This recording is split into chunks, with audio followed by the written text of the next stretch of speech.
Mr. Secretary, please call the roll. Senators O'Laughlin, Here. Lutemeyer, Bean, Beck, Bratton, Brown, Berger, Moon, Mosley, Roberts, Williams. Thank you. We've established a quorum. We'll begin the hearing. Today we have 3 nominees. I will announce the nominee and the sponsoring senator who will join them for a picture right up front here. If the nominee's family is here, they are more than welcome to join. Senators, whenever you are done presenting, please go over to the staff desk and sign a document that we have to have by the Secretary of the Senate. Our first nominee is Alfred Brandt, sponsored by Senator Brown.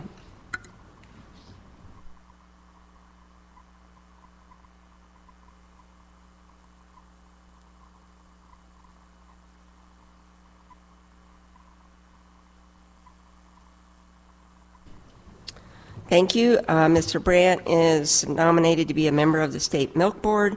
Senator Brown, you can begin when you're ready. Thank you. For the record, my name is Ben Brown, State Senator for the 26th District, and I'd like to thank the committee for the opportunity to present Alfred Brandt for the Missouri State Milk Board. Alfred has lived with his wife of 17 years, Sonia, and their 13-year-old son, Sam, on their Century Farm in Lynn, Missouri. He served for many years as chairman of the Missouri State Milk Board, one term on the Cattlemen's Beef Board, his Cooperative Corporate Resolutions Committee, and the Regional Dairy Promotions Board. Their farm has been an attraction to their local community and region for over 50 years.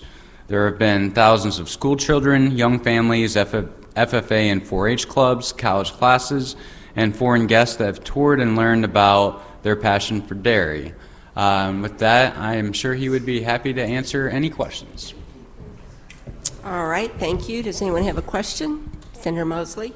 I beat you. How you doing? What exactly does a person on the State Milk Board do? I'm sorry, could you repeat What does a person on the State Milk Board do? So the State Milk Board is our regulatory agency in the state. Our job for the Milk Board is to establish policy, follow the pasteurized milk ordinance, and we have inspectors that go out to dairies according to the pasteurized milk ordinance at least twice a year, and we also inspect the plants and make sure they're up to quality standards. And you've served on that board before, is that what he said? Yes, I've been on the board since 2009, and I've been serving on an expired term for quite a few years. So it's a reappointment. Sounds to me like you're permanent. Does anyone else have a question? Senator Moon? Good morning, Mr. Brandt. Monday morning, I had a conversation with the dairy specialist in Lawrence County, and we were talking about the avian flu and its impact on the dairy industry. And with that in mind, do you see, or is the Milk Board working on conjunction with those who are raising birds to help find a solution? And when you find in one of the silos a positive test, tell me what the protocol is to trace that back and how you trace it back to the dairy that milk came from. So currently it's a federal mandate to inspect each raw milk silo once a month, 4 months out of 6. And so these raw milk silos, like if you'll drive by Central Dairy, there's 2 or 3 raw milk silos out there. And so milk has been commingled in those silos from numerous farms. And if they do find a positive test, which we have not found so far in the state of Missouri, they will trace those tests back to the truck that it came in on and then to the farms that were on that truck. So after that process is done, the milk hauler themselves, so we don't have any extra traffic to the farm, will pull samples from that tank on each farm that they go to, collect the samples so that we can identify and hopefully quickly identify and solve the problem at that individual farm. And since it's not terminal for cattle, what steps, if any, are done to determine what caused the virus? to be present in the milk?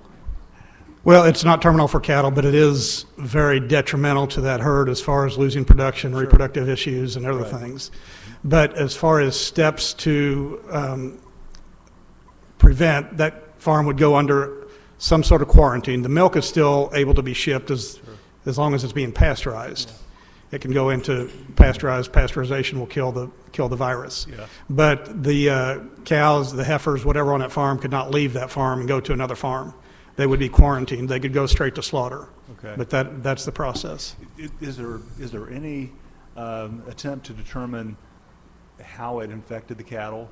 And could it be from migratory birds too, and droppings that they might come into contact with? Yeah, that is possible. California has been hit really hard with it, with over 700 herds infected in California.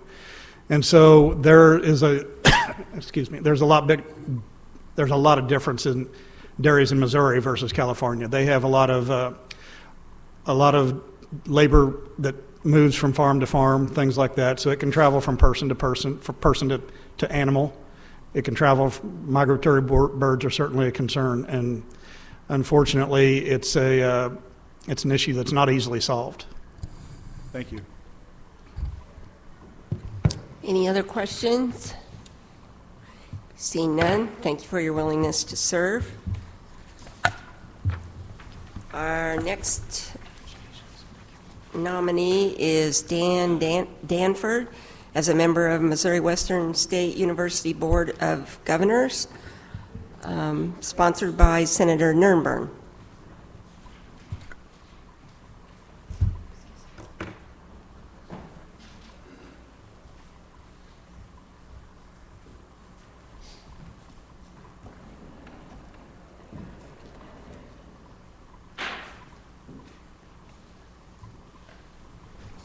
Senator, you can begin when you're ready. Good morning, Madam Chair and members of the committee. For the record, I'm Maggie Nurrenbern, serving the folks in Clay County in the 17th Senatorial District. Today I'm sponsoring Dan Danford in his appointment to the Missouri Western State University Board of Governors.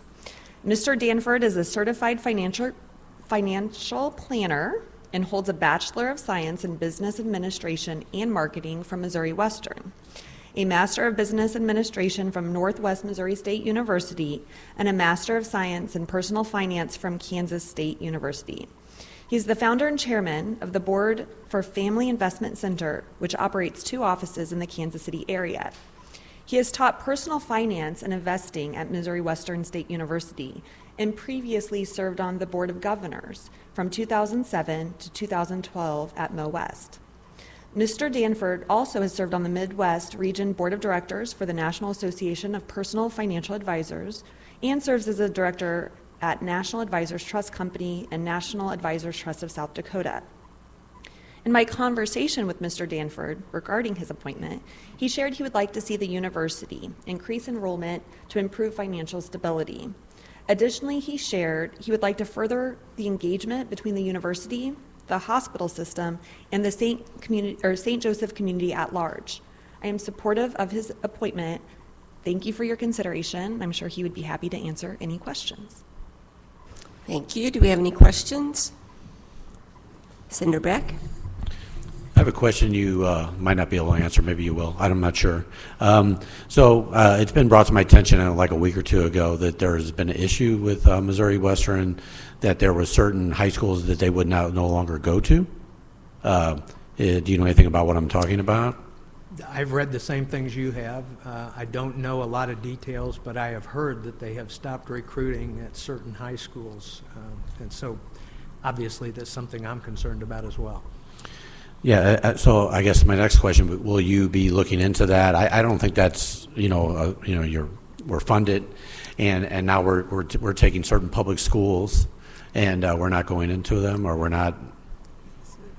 So it's troublesome, to say the least, to me. When my first term as a governor was from 2007 to 2012, and 2010 was the peak year for enrollment for Missouri Western State University. So it is now roughly half the enrollment that it was in 2010. So the drops in enrollment obviously are a concern to everybody. Part of that's demographic. Colleges and universities are faced with this across the country. But it's also true that other colleges and universities have not suffered to the same degree as Missouri Western. And so I'm concerned with anything that has to do with how they are recruiting new students, and the idea that they are not recruiting in the way they were before is a concern to me as well. Yeah, it is me also. So I've been brought up, and we haven't. We're still looking into it, and we're going to see what happens there. But that it's troublesome to say the least. That is going on in this day and age, and then especially when you mentioned that the enrollment. And I'm not, of course, not blaming you for any of this, but I just want to let you know that you're aware that Sure. this is happening. Yeah, I hope to be part of the solutions. I would love to have conversations, because I don't want to get too deep into it right now. But Yeah, I would good. love to have Thank you. conversations with you. Thank you. Keep that in mind. Thank you, Senator. Any other questions?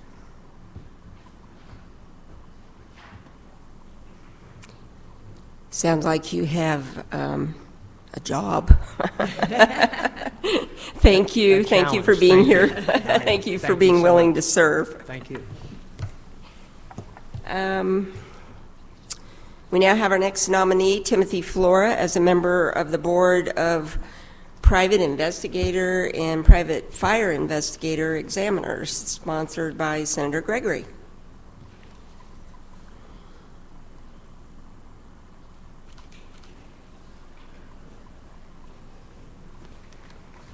Thank you, Senator. You can start when you're ready. Thank you.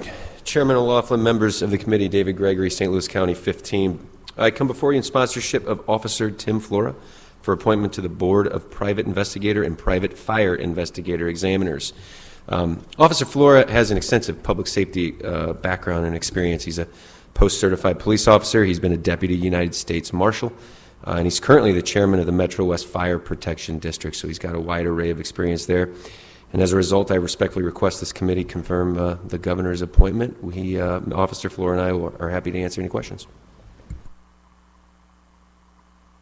All right. Any questions from anyone on the committee? Yes, Senator Moon. Good morning, Mr. Flora. How are you doing? I'm intrigued by polygraph. Okay. And of course, I've been around it just a little bit, but how reliable, in your opinion, is a polygraph, and is it dependent upon how it's administered, and can someone actually beat the polygraph?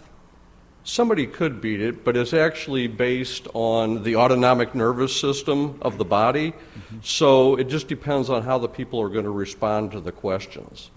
Mm-hmm. So depending on which study you read, it's between 89 and about 93% accurate. The polygraph doesn't do anything other than record the data. It's just based on the physiological responses from the human body. Mm-hmm. So it's an investigative tool, but it's not as reliable as DNA or fingerprint evidence. Yeah. Of all the things that you've been involved in, what's the highlight? U.S. Marshals. Yeah, probably working part-time for the U.S. Marshals, or just being in police work over the years. Just seen a lot of things. Yeah, okay. Well, good. Well, sounds like you got a pretty interesting resume, and I wish you well in this new endeavor. Okay, thank you. Sometimes I thought we need a polygraph machine out here on the Senate floor. So I'm wondering, how much do those cost? Second. Probably 3 or 4. As you can see, we don't get to talk to someone that's a private investigator ever. Are And there- just so you know, I've served on this board previously for 9 years, and have been off for a couple of years, and they want me to come back, so. You know, I do have a question. Years ago, someone set fire to one of our buildings, and we had a lot of trucks parked there. You know, we got everything out. Someone came from the state to review the thing and just they never determined anything. Is that a common thing to have happen? Yeah, sometimes it is, and a lot of times what the insurance companies will do, they'll hire a independent or a cause and origin investigator to do a more in-depth investigation to try to determine. To make sure we don't burn up our own. Yeah. Okay. All right. Any other questions? Seeing none, thank you for your willingness to serve. We're all going to call you, but just privately, you know what I mean? I'll leave my card at the door. Yeah. All right, thank you. Let's see, that's it, right? Okay, that concludes our hearing. I make a motion for us to enter executive session. Do I have a second? Second. All those in favor, say aye. Aye. Aye. Opposed? We're now in executive session. I now move we roll all nominees into one slate. Do I have a second? Second. Is there any discussion on this motion? Seeing no more discussion, all those in favor say aye. Aye. Opposed? We now have a slate before us. I would move that we do pass the slate out of committee. Do I have a second? Second. Is there any discussion on this motion? Seeing no more discussion, Mr. Secretary, call the roll. Senators O'Laughlin, Aye. Luetkemeyer, Bean, Beck, Bratton, Brown, Berger, Moon, Mosley, Roberts, Williams.